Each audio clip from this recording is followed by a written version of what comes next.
Ձերբակալվել է Արագածոտնի թեմի Սաղմոսավանքի հոգևոր հովիվ Տեր Փարեն Քահանա Առաքելյանը կան բերման ենթարկված մի շարք այլ հոգևորականներ, այդ թվում Արագածոտնի թեմի առաջնորդը։ Ձերբակալությունների պատճառը Մայրաթորի խոսնակ Տեր Եսայի Քահանա Արթենյանի հաղորդմամբ դեռ հստակ չէ, որոշ մանրամասներին տեղյակ չեն եւ իրենք էլ պետք է որոշ պարզաբանումներ ստանան։ Մայրաթորի տեղեկատվական համակարգի տնօրենը բարձրաստիճան հոգևորականների ձերբակալություններն ու խուզարկությունները դիտարկում է իշխանություն եկեղեցի հակամարտության շրջանակում։ Արագածոտնի թեմի ձերբակալված հոգևորականների թիվն ավելացել է, հայտնելով փաստաբան Մարինե Ֆարմանյանը։ Բացի քննչականում գտնվող 6 հոգևորականներից տեղեկություն կա, որ Տեր Համբարձում Դանիելյանին տանում են քննչական կոմիտե։ Երկու հոգևորականի էլ Տեր Նարեկ Քահանա Սարգսյանին եւ Տեր Սարգիս Քահանա Սարգսյանի վերաբերյալ տեղեկություններ չկան, բայց իրենք տնից բերման են ենթարկվել եւ տեղ չեն հասցվել։ Իսկ թեմի առաջնորդն ուղղակի անհետացել է։ Արագածոտնի թեմից նաեւ կին աշխատակիցներ են ձերբակալվել։ Ֆարմանյանի խոսքով Արագածոտնի թեմի հոգևորական Տեր Օշինը նույնպես անհետացել է։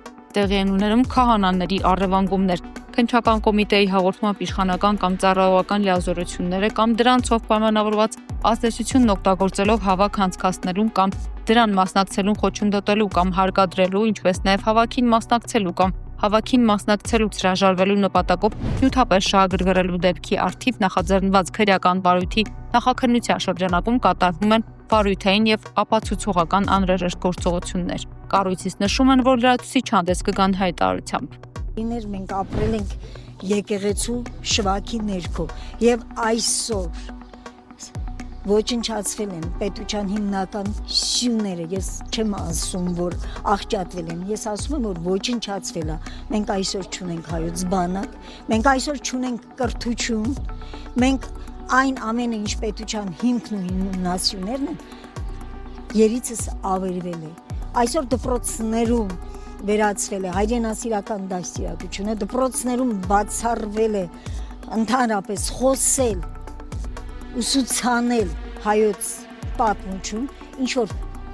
պետություն կոչվում է արդեն պետություն, թե ինչ պետություն, նիկոլիզմի պետություն, թուրքա պետություն, ալիևյան պետություն, թե ինչ մենք դա չենք կարող ասել։ Համենայն դեպս չեմ ուզում երկարացնել, նորից ու նորից կրկնում եմ, այս ամենի մեղավորը մենք բոլորս ենք, մեծից մինչև փոքր, որովհետև չենք պայքարում մեր հայրենիքի համար։ Ոնց եք պատկերացնում այդ պայքարը, ինչ պիտի այնպես ինչպես են պայքարում, ինչպես են փողոց դուրս գալիս, ինչպես են հայրենիքի համար պայքարում։ Այսօր մենք հայրենիք չունենք, հայրենիքը մասնատված կամած ամբողջը Թուրքին է հանձնվում։ Ցեղասպանությունը համարում են արդեն, որ պետք է մոռանալ այդ մասին։ Ես նույնիսկ լսեցի վերջերս 2 ամիս առաջ, որ Եռաբլուրը պետք է վերացվի։ Նույնիսկ այդ մասին է, ինքը բաց այդ խոսում, չափազանցված չեմ ասում, նման բան կա եւ ես ինքս գիտեմ եւ բոլորը գիտեն, ինքը այդ մասին խոսեց եւ ասեց, որ Եռաբլուրն էլ այլևս անհրաժեշտություն չի, պետք է հուղարկավորել որտեղ որ պետք է։ Մի խոսքով այդ բոլորը ճիշտ է, այդ բոլորը իրականություն է եւ մեր աչքի առաջ է կատարվում եւ մենք լուր համաձայն ենք այդ ամենի հետ։ Մեր երկրի ամբողջը երկիրը լուծարված է։ Ինչպես ականատես եղել եք, ինչպես են քահանաներին տարել, թե ոչ։ Ոչ, ականատես չեմ եղել, բայց ինչ պարտադիր ականատես լինեմ, հիմա կտեսնենք էլի։ Իրազեկ քաղաքացիների միավորում ՀԿ-ի համակարգող Դանիել Յոհաննիսյանը հաստատում է, ինքն է հաղորդում ներկայացրել, Մկրտիչ Սրբազանին ձերբակալել են։ Հետևյալն է, շուրջ 1 ամիս առաջ Հովանավանքի քահանա Տեր Արամը արտադրույց է տվել հանրային հեռուստատեսությանը, որտեղ ասել էր, որ իրեն պարտադրել են եւ ոնց հասկացա ոչ միայն իրեն, իր խոսքից այդպես էր հասկացում, որ ոչ միայն իրեն պարտադրել են 21 թվականին մասնակցել նախընտրական հանրահավաքներին։ Անոր նախընտրական հանրահավաքին մասնակցելուն կամ ցանկացած հանրահավաքին մասնակցելուն պարտադրելը քրեականացված է, դա քրեորեն պատժելի արարք է։ Մենք այդ կապված հանցագործության մասին հաղորդում ենք ներկայացրել։ Բնականաբար հաղորդման մեջ ոչ նշել ենք հնարավոր պարտադրողների կամ այսինքն մենք որևիցե մանրամաս չգիտենք, որևիցե այլ բան չգիտենք, բայց դատախազության ուշադրությունն են գրավել այդ հարցազրույցին եւ խնդրել ենք քննել առայժմ մեր հաղորդման վերաբերյալ որևիցե նորություն չունենք։ Եվ ճիշտ ասած այսօր էլ որ ձերբակալությունները սկսեցին,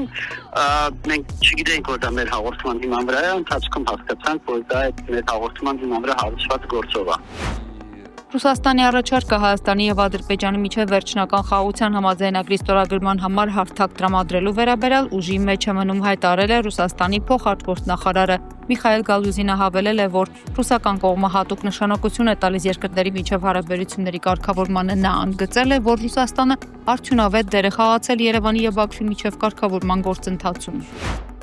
Բաքվի զինվորական դատարանում շարունակվել է Արցախի ղեկավարների պաշտոնյաների նկատմամբ հարուցված շինծ ու գործերով դատական նիստը։ Ըստ ադրբեջանական լրատվամիջոցների ներկայացվել են տարբեր փաստաթղթեր, այդ թվում իբր Հայաստանի զինված ուժերին պատկանող մի շարք գաղտնի փաստաթղթեր։ Դատարանում ցուցադրվել են նաև այդ փաստաթղթերի լուսանկարները, դրանք իբրև ապացուցում են, որ Հայաստանի զինված ուժերի տարբեր կառույցներին, նաև Արցախի բանակին տրվել են տարբեր ռազմական առաջադրանքներ, որոնք պետք է կատարվեին Արցախի տարածքում։ Ադրբեջանական կողմի հաղորդմամբ Հայաստանի զինված ուժերի գլխավոր շտաբի պետ գեներալ-գնդապետ Յուրի Խաչատուրովի 2016 թվականի մայիսի 4-ի գաղտնի հրամանը օրինակ բացահայտում է, թե ինքնարժեք կազմավորման բանակի հրամանատարին հրամայվել է 6-րդ պաշտպանական շրջանի հակատանկային հրամատները հողաշերտով հագեցնել եւ օգտագործել որպես միջանկյալ հրամատներ ու պաշտպանական գիծ, միացնել եւ ամրապնդել 9-րդ պաշտպանական շրջանի հակատանկային հրամատները, նաեւ քողարկել մարտական շարքում գտնվող միջոցները։ Դատարանում ցուցադրվել է նաև իբր Հայաստանի զինված ուժերի գլխավոր շտաբի պետ գեներալ-լեյտենանտ Մովսես Հակոբյանի եւ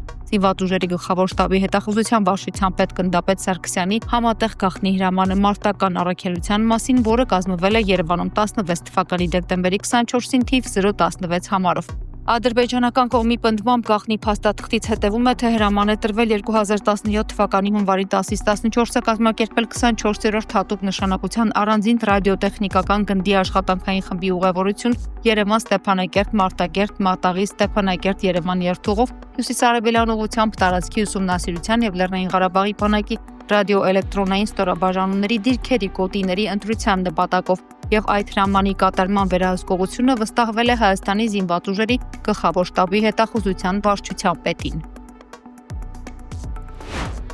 Բաքվի զինվորական դատարանում կայացել է նաև Արցախի նախկին պետնախարար Ռուբեն Վարդանյանի նկատմամբ հարուցված շինծ ու գործերով հերթական դատական նիստը, որը նախագահել է դատավոր Զեյնալ Աղայևը։ Ադրբեջանական մեդիայի հաղորդմամբ այսպես կոչված տուժողներ են ցուցմունք տվել, մասնավորապես տուժող Քամի Զիբաևը պատմել է, որ քարվաճառում մառախուղի մեջ մոլորվելուց հետո գերի է վերցվել հայկական զինված ուժերի մնացորդների եւ անօրինական հայկական զինված խմբավորումների կողմից։ Ադրբեջանի գլխավոր դատախազության պետական մեղադրանքների աջակցության վարչության պետ Նասիրո Բայրամովի հարցերին պատասխանելով նա նշել է, թե իբր իրեն տարել են աչքերը կապած եւ չի իմացել, թե որտեղ է գտնվում։ Իբաևն ասել է, թե գերության ընթացքում իբրև ենթարկվել է տարբեր ծեծի, խոշտանգումների ու դաժան վերաբերմունքի։ Ռուբեն Վարդանյանի փաստաբան Աբրամ Ֆերմանի հարցերին ի պատասխանել նա նշել է, թե իրեն գերի են պահել հայկական զինված ուժերի մնացորդները եւ հայկական անօրինական զինված խմբավորումները։ Նա նշել է, որ գերության ընթացքում Ռուբեն Վարդանյանին չի տեսել։ Իբրև տուժող Մահերամ Քերիմլին էլ նշել է, թե ձեռքի վիրավորում է ստացել Աղդամ Մարտակերտ ուղղությամբ հակառակորդի դիպուկահարի կրակոցից։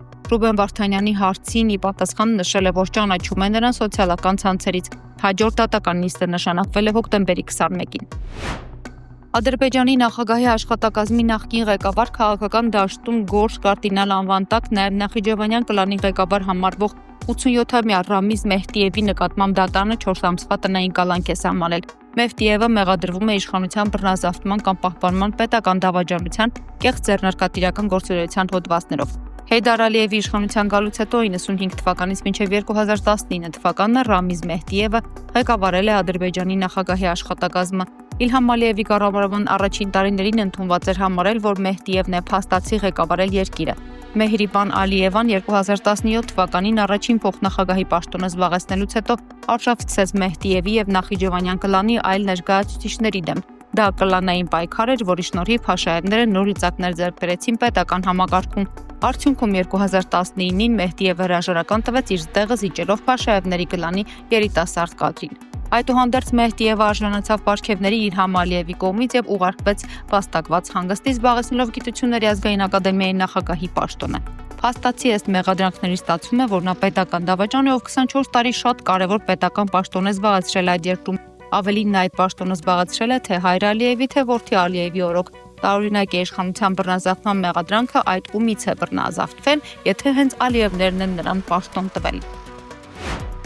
Թուրքագետ Վարուժան Գեղամյանը գրել է. «Երեկ Ադրբեջանում պետության հովանու ներքո գործող քարտեզագիրների միավորումը հրապարակել է այսպես կոչված Զանգեզուրի միջանցքի քարտեզը։ Եթե նայենք դրան, ապա կտեսնենք, որ Հայաստանի տեղանունները թյուրքացված են։ Ճանապարհի վրա չկան որևէ նշաններ, որոնք կհուշեն անցակետերի մասին։ Մի խոսքով տխուր քարտեզ, իսկ մի քանի օր առաջ թուրքական խոշոր ընդդիմադիր մեդիաներից Օդա TV-ի հրապարակած տեղեկատվությամբ Հայաստանի դեֆակտո իշխանությունը համաձայնել է Սյունիքում շուրջ 1200 քառակուսի կիլոմետրանոց գոտին Մեղրիից մինչև Կապան փաստացի հանձնել Թուրքիայի եւ Ադրբեջանի կառավարմանը Զանգեզուրի միջանցքի շրջանակում, իսկ հայ-թուրքական մարգարացակետի մոտ գտնվող մի փոքրիկ չեզոք գոտի էլ տրվելու է Թուրքիայի հատուկ վարչական վերահսկողությանը։ Էական չէ թե այս լուրը որքան է ճիշտ այս պահի դրությամբ, էականն այն է, որ երկու հարևան ու թշնամական երկրում մեր տարածքի Սյունիքի հանդեպ կատարվում է ծավալուն աշխատանք, այդ թվում տեղեկատվական։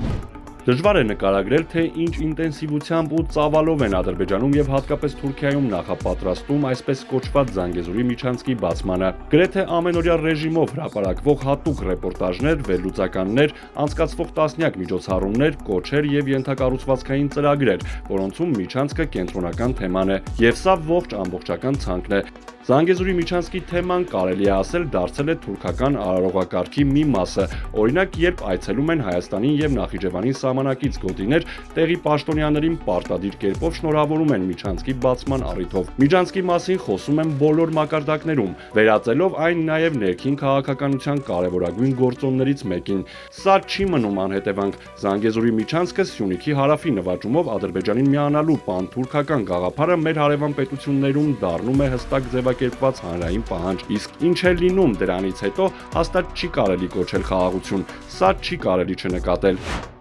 Վրաստանի կառավարությունը հայտարարել է, որ Վրաստանի վարչապետ Իրակլի Կոբախիձեի եւ ՀՀԿ գործող նախագահ Ֆինլանդիայի արտգործնախարար Էրինա Վալտոնենի ավելի վաղ նախատեսված հանդիպումը չեղարկվել է։ Կառավարության աշխատակազմի գրավոր հայտարարության մեջ նշվում է երեկվա անօրինական հանրահավաքին մասնակցելու եւ կեղծ հայտարարություններ տարածելու պատճառով վարչապետը չեղարկել է Ֆինլանդիայի արտաքին գործերի նախարարի հետ նախատեսված հանդիպումը։ Էլինա Վալտոնենը տարածաշրջանային այցով Վրաստանում նախ հանդիպել է արտաքին գործերի նախարար Մակա Բոչորիշվիլիի հետ, ափսոսանք հայտնել վրացական երազանքի քաղաքական հակառակորդների եւ ակտիվիստների ձերբակալությունների կապակցությամբ։ Ավելի ուշ նա մասնակցել է Թբիլիսիում կայացած հանրահավաքին, որտեղ զրուցել է ցուցարարների հետ։ Վալտոնենը նաև հանդիպել է քաղաքացիական հասարակության ներկայացուցիչների հետ։ Ռուսթավելի պողոտայից Վալտոնենը տեսանյութ հրապարակել X սոցիալական ցանցում ու գրել խաղաղ ցուցարարները հավաքվել էին Թբիլիսիի խորհրդանի շենքի դիմաց իրենց մտահոգությունը հայտնելու իրենց երկրի բռնաճնշումների վերաբերյալ նրանք ունեն ժողովրդավարության, խոսքի ազատության եւ մարդու հիմնարար իրավունքների լիարժեք իրավունք։ Մենք այստեղ ենք նրանց աջակցելու համար։ Սիրիայի նախագահի ժամանակավոր պաշտոնակատար Ահմեդ Ալ-Շարան Մոսկվա կատարած իր առաջին այցի ընթացքում մտադիր է խնդրել Ռուսաստանի իշխանություններին այդ երկրում ապաստանած երկարամյա նախկին նախագահ Բաշար Ալ-Ասադին արտահանձնել Դամասկոսին։ Շարան Ռուսաստանի նախագահ Վլադիմիր Պուտինի հետ բանակցել է երկու երկրների միջև երկկողմ հարաբերությունների եւ ընդհանուր հետաքրքրություն ներկայացնող տարածաշրջանային եւ միջազգային զարգացումների շուրջ։